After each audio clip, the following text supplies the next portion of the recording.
A batalha começou com um ataque fulminante nos arredores de Pokrovsk. Todo tanquista sabe agir rápido e desaparecer mais rápido ainda.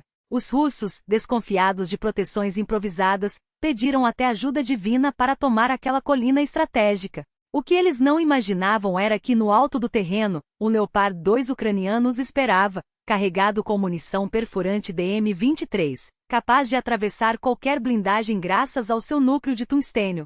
Mas antes de chegar lá, o comboio precisava atravessar um gargalo mortal em meio às ruínas de um vilarejo. E como manda o figurino, drones ucranianos já os aguardavam. O primeiro tanque atingido bloqueou a passagem, transformando o gargalo em uma armadilha. Os russos não tiveram escolha, recuaram. À primeira vista, cenas como essa já se tornaram rotina, afinal, drones dominam os campos de batalha hoje em dia. Mas olhe com mais atenção. O tanque que parou primeiro, aquele com o trator anti-mina, não foi destruído no primeiro impacto. Resistiu a dezenas de ataques, como se fosse feito de aço indestrutível. Os drones ucranianos ricocheteavam nele como flechas em um escudo lendário, e os que explodiam mal arranhavam sua superfície. Segundo relatos russos, o blindado recebeu mais de 60 impactos. Mesmo que o número seja exagerado, as imagens não mentem, algo ali era diferente. Depois do combate, o tanque ficou parado na zona cinzenta por um tempo. Os ucranianos tentaram incendiá-lo, mas falharam. Quando os russos o recuperaram, descobriram que o problema não era a chuva de drones, mas uma falha na transmissão. Esse monstro de metal, que vamos chamar de escudo de Aquiles, atravessou o inferno e voltou quase intacto. Sua proteção artesanal funcionou. E foi por isso que o comando russo decidiu replicar a ideia em outros tanques e repetir o ataque. Antes de vermos o desfecho, vale entender o que tornava esse escudo tão especial. Primeiro, os chamados dreads, correntes e cabos de aço pendurados, lembrando uma caravana cigana. Eles detonam os explosivos dos drones a uma distância segura da blindagem, neutralizando a ameaça antes que ela chegue perto. Depois, as grades resistentes ao redor do tanque, que impedem a aproximação dos aparelhos. E por trás delas, uma estrutura robusta de metal e madeira. Sim, toras de madeira. No topo, uma grelha reforçada como um churrasco de guerra. Equipamentos de ponta completavam o pacote, um sistema de comunicação com 11 canais, câmeras térmicas e 2 câmeras externas, uma na frente e outra atrás. Mas o verdadeiro segredo estava dentro. Para acessá-lo, era preciso descer por uma escotilha especial.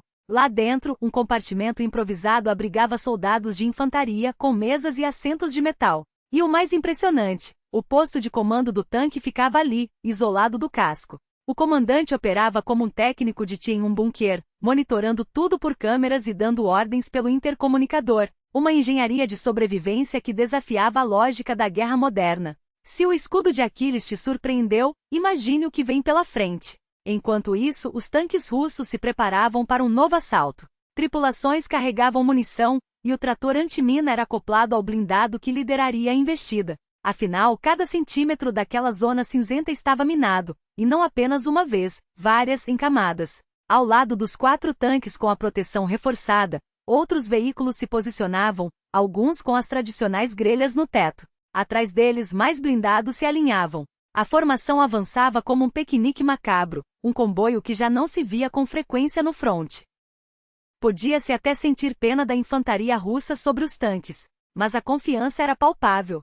Dessa vez vamos romper, pensavam. A paisagem aberta, cinzenta e desolada, parecia favorável. A velocidade do comboio, porém, era limitada a 10 km por hora, o trator antimina não permitia mais. Não eram pirâmides que se erguiam no horizonte, mas o Donbas, uma terra de histórias que lembravam os velhos faroestes americanos, onde cossacos ucranianos sempre foram os cavaleiros das estepes. A lentidão do avanço deu tempo para os ucranianos se prepararem, e eles não perderam a oportunidade. Um Leopard 2 apareceu em posição, pronto para o combate. Seu perfil baixo e camuflagem o tornavam quase invisível. Os russos não faziam ideia do que os esperava. A colheita começou. O tanque alemão desmantelou o comboio com precisão cirúrgica. Os russos nem conseguiam identificar de onde vinham os disparos. O escudo de Aquiles não serviu de nada contra os projéteis DM-23.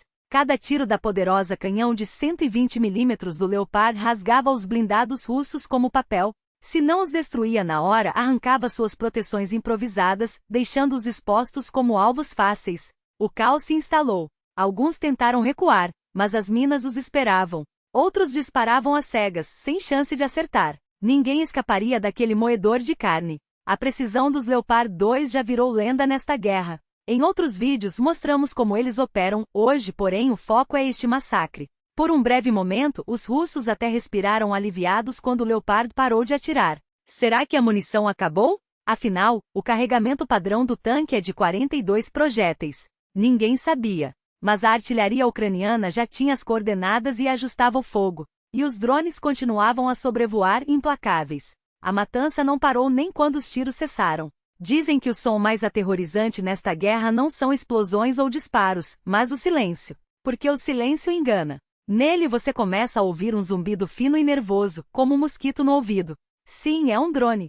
A trilha sonora da guerra moderna. Corra, esconda-se, faça o que for, mas não pare. Esse som corta os nervos como uma lâmina, não importa se o drone está vindo na sua direção ou não, porque quando ele aparece, o jogo acaba. Tentar derrubá-lo com armas leves é quase inútil. Os sobreviventes russos, em desespero, se espalharam pela vegetação rala tentando se esconder, mas estavam condenados. Se conseguissem chegar à noite, talvez tivessem uma chance, mas não podiam voltar. Ordens eram ordens. Seguir em direção a Pokrovsk, se abrigar nas casas do vilarejo de Shevchenko e esperar pelo próximo grupo de assalto. Alguns resistiriam por dias sem água ou comida até se renderem ou morrerem. Outros, os mais sortudos, escapariam para se tornar fantasmas nas sombras, emboscando soldados ucranianos. A guerra não perdoa.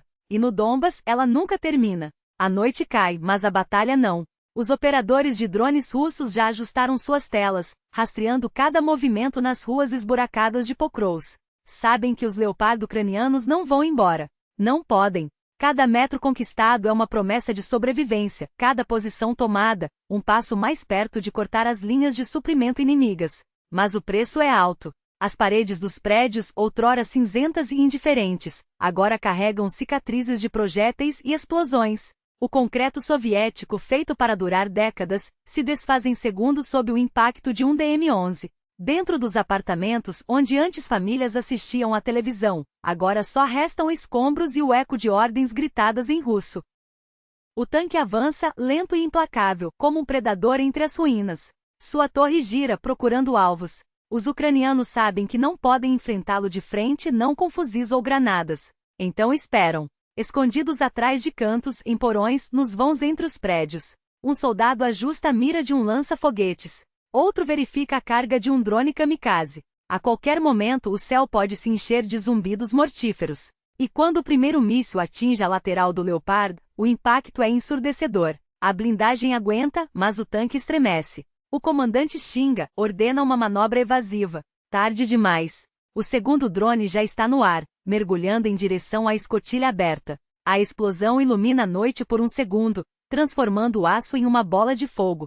Mas a guerra não para. Nunca para. Enquanto os destroços ainda fumegam, outro Leopard já toma seu lugar, avançando pelas mesmas ruas, passando pelos mesmos escombros. Os russos recuam, mas não desistem. Reagrupam-se em prédios mais distantes, montam novas emboscadas, ajustam suas táticas. Os ucranianos, por sua vez, sabem que cada tanque perdido é uma ferida aberta, mas também uma lição aprendida. Os Leos voltam para a base com buracos na blindagem, motores superaquecidos, tripulações exaustas. Mas voltam, porque a alternativa é impensável. Nas oficinas, mecânicos trabalham sem parar. Soldas crepitam, peças são substituídas, sistemas são recalibrados. Cada tanque reparado é uma pequena vitória, um dedo médio erguido para o inimigo. Enquanto isso, nas linhas de frente, os soldados russos recebem reforços, novos drones, mísseis antitanque, homens dispostos a morrer por um pedaço de terra que ninguém, fora dali, parece se importar. E assim a dança continua.